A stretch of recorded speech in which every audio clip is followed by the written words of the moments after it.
Hola, muy buenos días y bienvenidos a EPG Patsala de Español. Yo me llamo María Teresa Miramón y soy profesora visitante de la Universidad Jawaharlal Nehru en Nueva Delhi. Estamos en el módulo 23 del paper 10, que se titula Ilustración y neoclasicismo, temas y problemas en el siglo XVIII. Vamos a estudiar al padre Feijoo y la poética de Luzán.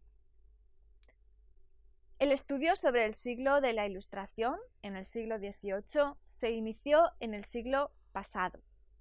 Hasta entonces fue llamado el siglo desconocido, debido a numerosas causas, especialmente a su cronología después de los siglos de oro, sobre los que acabamos de hablar. Después del barroco, el siglo XVIII no podía alcanzar el mismo nivel en los géneros en los que sobresale el anterior, como la lírica, el teatro y la novela. Por eso los novelistas, los dramaturgos y los poetas líricos de la Ilustración no se han llegado a estudiar con tanta profundidad. Por otro lado, el siglo XVIII destaca sobre todo en la investigación histórica, en la crítica literaria y en los estudios científicos. El siglo XVIII es un siglo de controversia intelectual. Fue durante esta época que se revisaron los ideales y valores del barroco y los otros siglos anteriores sobre los que se había basado la conciencia de Europa. Todas estas normas sociales, políticas y culturales se calificaron como el antiguo régimen, y su examen, calculado y agrio, afectó a los cimientos religiosos y políticos del siglo en cuestión. Debido a estas causas, este siglo se conoce históricamente como el siglo heterodoxo, un término que significa mucho en un país católico como España. Esto da lugar a diferentes controversias que rodean a esta centuria. Veremos más adelante con nuestro estudio sobre los grandes nombres de la época, a Feijoo, Luzán, Jovellanos y Moratín, que dependiendo de la ideología que tenga el crítico y su actitud hacia este siglo, sería muy partidista, elogiándolo o denigrándolo. Lo que es aún peor es que el crítico puede colorear las obras de un escritor para acercarse más a su propio pensamiento. Los progresistas enfatizan el estudio científico del siglo, mientras que los tradicionalistas y conservadores lo denuncian. Los de este grupo también basan su crítica en los problemas estéticos y literarios, lo que intensifica la denuncia casi completa por los críticos de este siglo es el factor de extranjerismo. El siglo se caracteriza por un intento de renovación que acaba casi todos los aspectos de la cultura, como las artes, la literatura, la ideología, la religión, la ciencia y la política. El siglo se caracteriza por un intento de renovación que abarca casi todos los aspectos de la cultura, como las artes, la literatura, la ideología, la religión, la ciencia y la política. El proceso de renovación está relacionado con un afrancesamiento, es decir, la incorporación del modelo de Francia debido a la incorporación de los Borbones al trono de España. Con el reinado de Carlos III, de la Casa Real Borbónica, empezó el periodo de asimilar lo francés. Casi todos los países en Europa aspiraban a seguir el modelo promulgado por Francia. En España, esto causó muchos problemas. La unidad hispana implicaba tener confianza absoluta en las creencias religiosas, organización política y la estructura social del país. La importación francesa que vino con los Borbones fue suicida. Criticar a cualquier pilar de lo español era considerado similar al antipatriotismo. Sin embargo, la descomposición del barroco, que se veía claramente en todos los aspectos literarios, provocó un retorno hacia los clásicos, el llamado neoclasicismo, que pretendía dar orden nuevo al caos del barroco. Este retorno se efectuó en España a partir de una corriente de admiración por los viejos maestros del Renacimiento. En resumen, hay tres aspectos básicos que caracterizan al siglo de la Ilustración en casi todos los estudios realizados hasta ahora. Primero, la extranjerización. Segundo, la heterodoxia. Y tercero, la supuesta ausencia de una producción literaria profunda. El siglo ilustrado tiene sus propias dotes como cada época. Esto ha influido en algunos críticos menores quienes han desentrañado aspectos contrarios de lo que afirman los tradicionalistas en este siglo. Estos tienen respuestas para todo. Pueden encontrar poesía excelente cuando los tradicionalistas denuncian que la época de las luces es todo prosa. Pueden desentrañar profundidades metafísicas cuando los conservadores dicen que no hay mucho fuera de lo común en la época, etc. Con toda seriedad, aunque los escritores ilustrados no son considerados genios, sí que nos abren nuevas rutas de pensamiento y nuevas formas en los géneros literarios. En España, la Ilustración y el neoclasicismo fue un gran esfuerzo de una minoría contra la resistencia de la mayoría, que eran partidarios de la tradición, tanto en los gustos literarios que nos ocupan, como en la forma de la vida, las bellas artes, las reformas sociales, etc. En cambio, los reformadores ilustrados trataron de conseguir la ayuda del poder central para todos sus planes, como por ejemplo, educar al pueblo mediante el teatro. De ahí la política absolutista y centralista de los Borbones, la típica fórmula del despotismo ilustrado. Todo para el pueblo, pero sin el pueblo. Había toda una cultura dirigida. Si el Estado no imponía algo directamente, lo hacía mediante los organismos como las academias, instituciones y sociedades. Todos los sociólogos, literatos, reformadores, pensaban que era imprescindible buscar soluciones a sus propósitos mediante la autoridad del rey. Ni la Ilustración ni el despotismo ilustrado eran de manera alguna democráticos. Pero los cambios realizados de esta manera llevaron al liberalismo, que luego destruyó el mismo despotismo que lo engendró.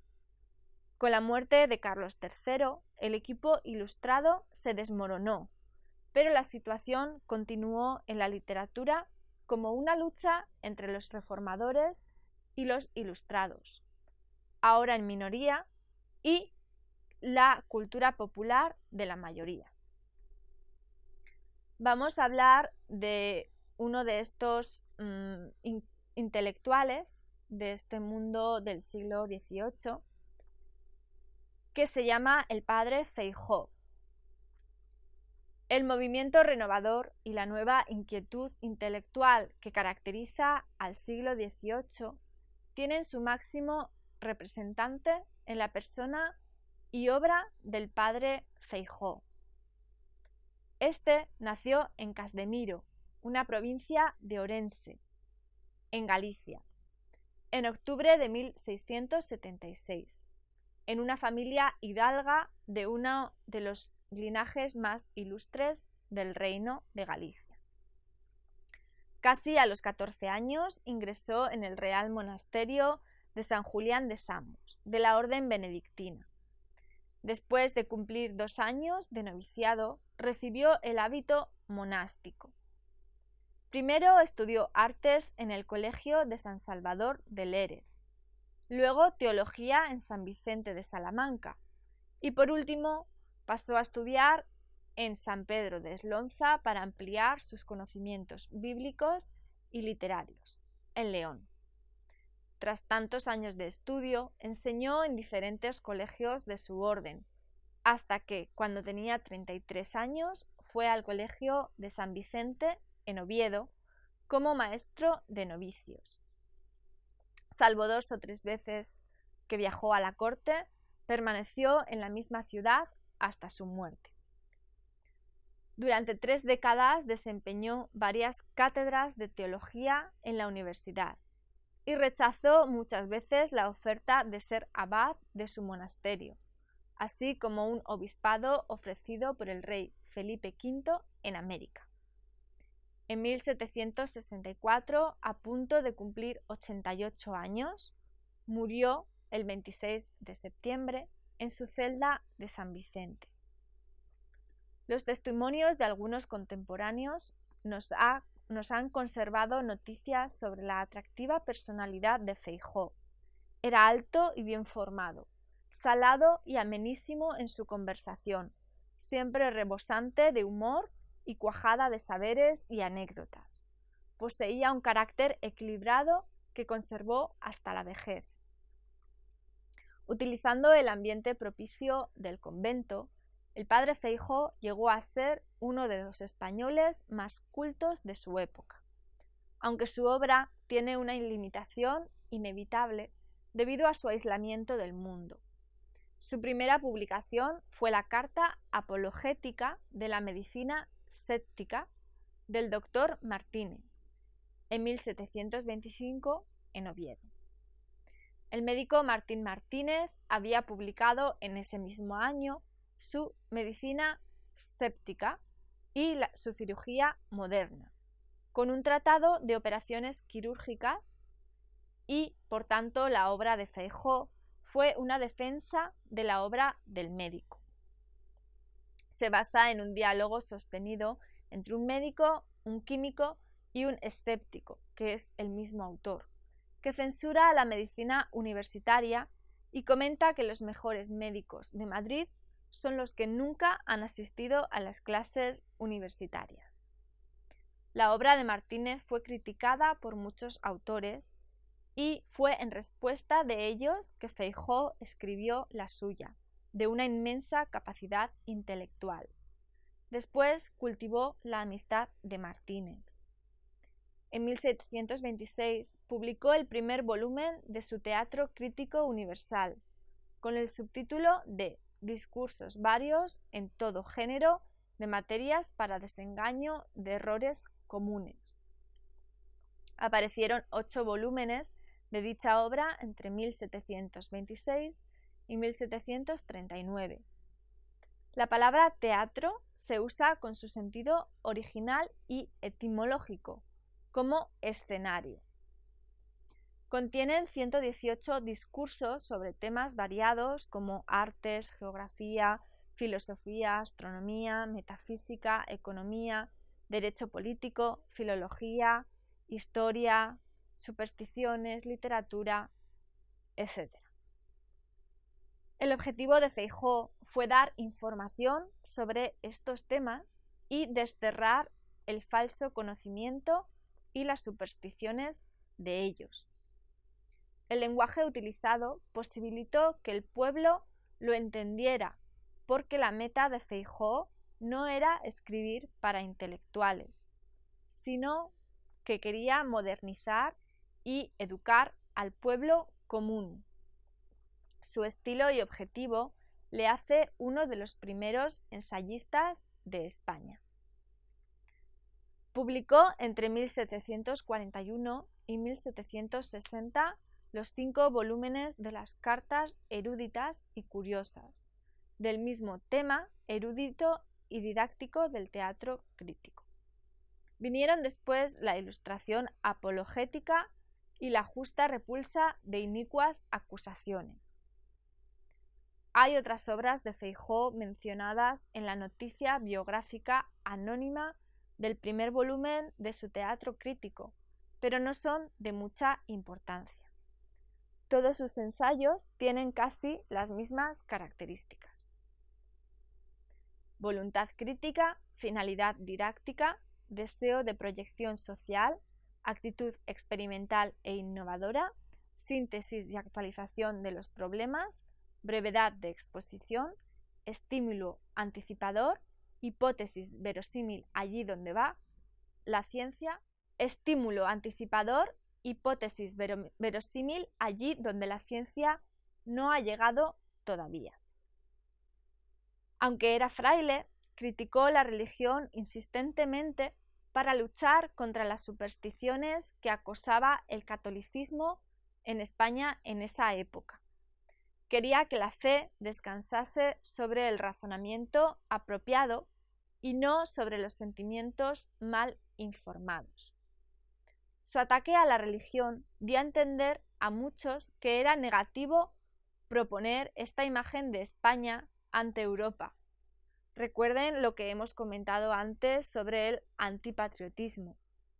De ahí surgen muchas de las polémicas feijonianas. De hecho, la polémica más famosa fue su crítica contra el arte magna de Raimundo Lulio, el filósofo mallorquín, en el primer tomo de sus cartas eruditas y curiosas, en concreto en la carta 22, titulada Sobre el arte de Raimundo Lulio, que provocó muchos disgustos y muchas respuestas ácidas de los lulistas españoles. Filosóficamente, Feijóo era ecléctico y nunca fue seguidor completo de un sistema filosófico. Su filosofía era su actitud científica, que quería traer las corrientes intelectuales europeas de Bacon, Descartes o Newton a su país.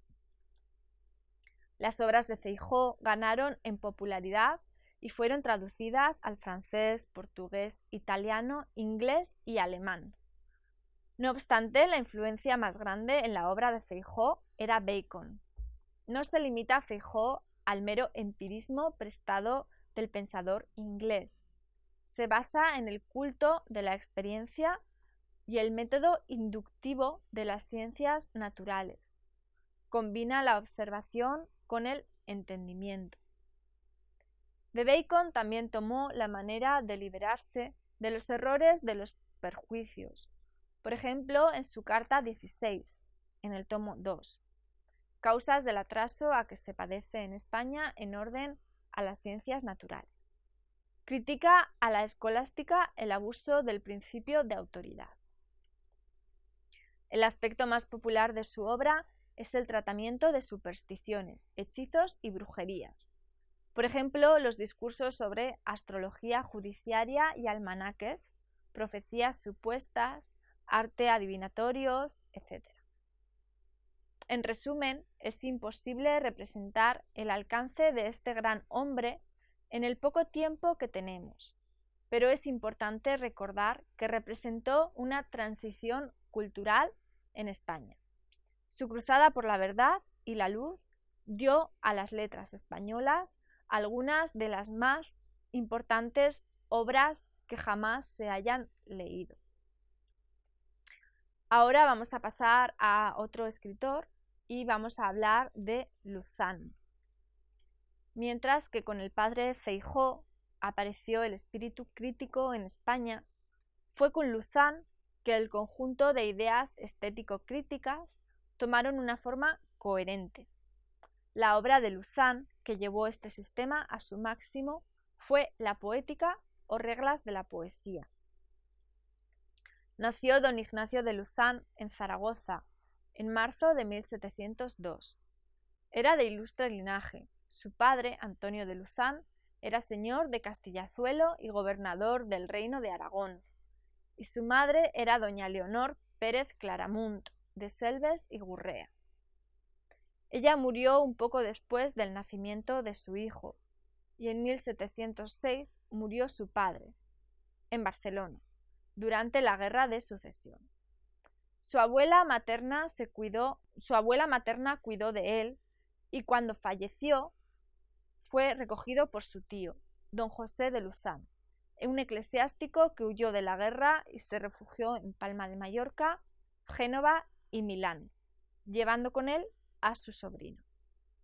Así pues, Luzán vivió en Milán durante casi 6 años, donde estudió latín y retórica, y asistió al seminario de nobles de Patellaní. También fue a Nápoles y a Palermo, donde estudió jurisprudencia en la universidad.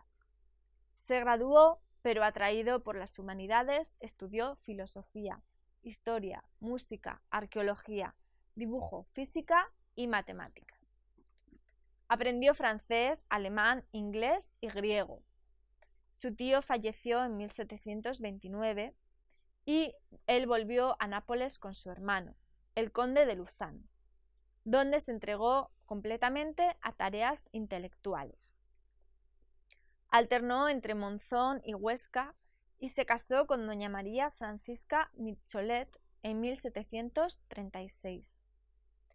Publicó la Poética en el 37 y fue nombrado miembro honorario de la Academia de la Lengua.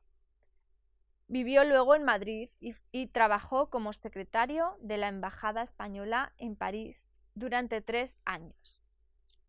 Murió en 1754, cuando era miembro del Consejo de Hacienda y la Junta de Comercio, superintendente de la Casa de la Moneda y tesorero de la Real Biblioteca, y había fundado la Academia de San Fernando.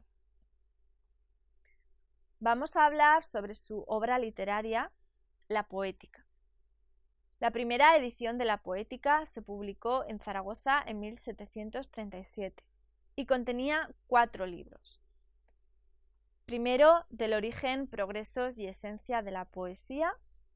Segundo, de la utilidad y del deleite de la poesía. Tercero, de la tragedia y comedia y otras poesías dramáticas. Y cuarto, de la naturaleza y definición del poema épico. Gracias a haber estudiado en Milán, Luzán tenía una idea muy clara de lo que afligió la literatura española.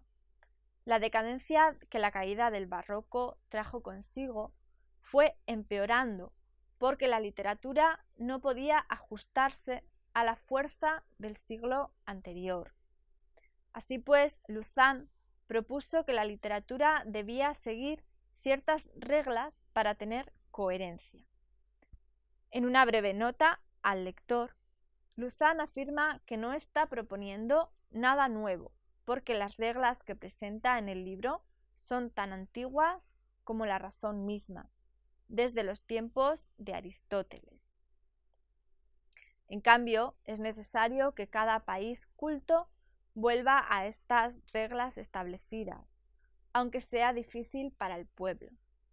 En el primer libro, Luzán hace una panorámica de la poesía, desde su origen hasta los días de Góngora, Gracián y Lope, y critica a los 3. A Góngora por sus versos vacíos llenos de metáforas innecesarias, a Gracián por su agudeza dispensable y a Lope por sus irregularidades. También hace una comparación entre los poemas de los antiguos griegos y romanos. El segundo libro empieza con 3 capítulos no muy necesarios, porque con ellos Luzán solo repite, una vez más, la necesidad de combinar la belleza y la utilidad en la poesía. Los 3 capítulos que siguen elaboran cómo conseguir la belleza poética. Luego se ocupa Luzán de explicar los artificios poéticos y las imágenes utilizadas en la poesía, explicando los atributos y los excesos de cada uno. En los capítulos siguientes trata de explicar los 3 estilos de escritura poética, centrándose en el estilo jocoso. El libro tercero trata del teatro y la poesía en él. Es una crítica del teatro de los siglos de oro. Luzán propone que un retorno hacia el clasicismo podría ser beneficioso para el teatro español, ya que considera que los fundamentos barrocos del teatro nacional ya no sirven. Esta actitud suya ante la producción teatral barroca le hizo víctima de críticas de los nacionalistas, que le acusaron de importar la tradición francesa a España. Por último, el cuarto libro de la Poética contiene discursos sobre epopeyas griegas y romanas de la antigüedad. 35 años después de su muerte, apareció la segunda edición de la Poética, en Madrid, en 1789. La publicación fue organizada por su hijo, Juan Ignacio, y su amigo y discípulo Eugenio de Llaguno y Amírola, quienes pusieron en los lugares correspondientes los artículos y capítulos enteros que Luzán había escrito pero nunca publicado. Los críticos, como Menéndez Pelayo, están de acuerdo en que las nuevas adiciones a la obra la mejoraban porque tienen nuevas perspectivas y Luzán hace muchas referencias nuevas a autores que no había leído antes.